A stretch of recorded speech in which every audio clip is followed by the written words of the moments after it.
Hello, my name is Emmanuel Villaume. I'm the Mrs. McDermott music director for the Dallas Opera, and we just finished the first act of Rigoletto. I'm here with my friend and colleague, Campbell, with the concertmaster of the Dallas Opera. Actually, what is a concertmaster? What do you do?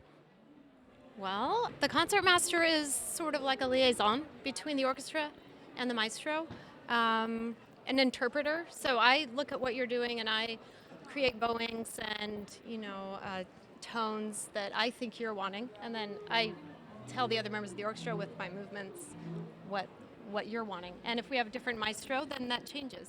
So. Great, and Emmy is doing a great job at being so that connection between me and the orchestra. She's also the leader of the first violin, so she's playing obviously the violin. How old an instrument is this one? This is over 300 years old. It's a Dutch instrument, yes, that I was lucky enough to find as a teenager, and it's a Rombouts 1692. It's a wonderful instrument. I love it. Okay. When did you start playing the violin? How old were I you? was 4. You were 4. I was 4, yeah. Okay. And yeah, my parents would take me to the opera and the symphony as a 2-3-year-old, and I wanted to play the violin. So. Okay. So you also play sometimes symphonic work. So then you are on stage. What's the difference between playing an opera or playing a symphonic piece? And what's the difference being a leader in the pit or a leader on stage when you play symphony programs?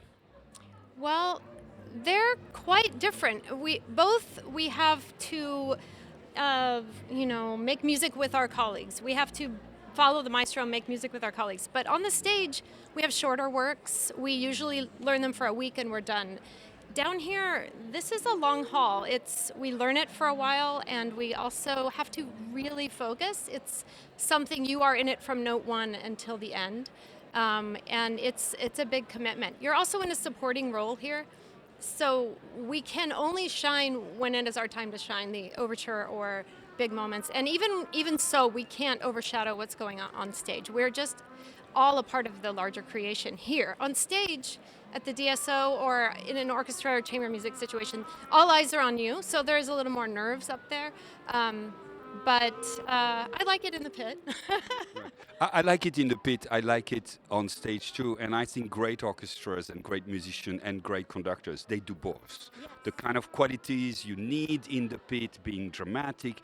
There are so many elements, more elements than in symphony, that you need to pay attention to. So that teamwork element of the thing is very important when you are able to import that when you do symphonic work. And the kind of precision, very high precision, attention to details that you have in symphonic concerts that sometimes we can't afford in the pit because there are so many elements is very interesting when you are able to incorporate that in the piece.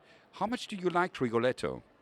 How much do I like it? I Yeah. love it. It's wonderful. Yeah. It's one of the best. It's an amazing piece, and it's just one hot tune after the other, one amazing ensemble after the other. It's a great pleasure to be with you, Amy, on this. I think we have a great cast. They are doing so far really, really very well.